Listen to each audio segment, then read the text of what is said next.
تو این پست یاد میگیری چجوری دیوارا رو بتونه کنی، سقف‌ها رو فرق نمیکنه، فقط بتونه یاد میگیری بکنی. بریم بهت بگم. پست قبلی رو باید دیده باشی چون یادت دادم بتونه بسازی.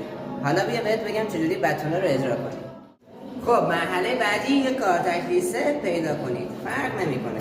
جای این میتونید از دست استفاده کنید. ولی خب ما الان زیاد کار میکنیم از این استفاده. بتونا رو یکم از روی کارتک برمی‌داریم میذاریم روی قسمت. آروم میکشیم روی سطحی که سوراخه. وقتی که بتونا رو زدیم بعد آروم جمع میکنیم. بشیم. بتونا رو میذاریم میخوابونیم آروم دوباره جمع میکنیم. بعضی از سوراخ‌ها بتونه میکنیم امکان داره بعد از خشک شدن دوباره بکشن تو. خب یه مرحله بتونه دیگه روش انجام بدید و مطمئن باشید صاف میشه. بعد میریم برای سنباده زدن. از اینکه با نگاهتون بازم پست من حمایت کردین دمتون گرم.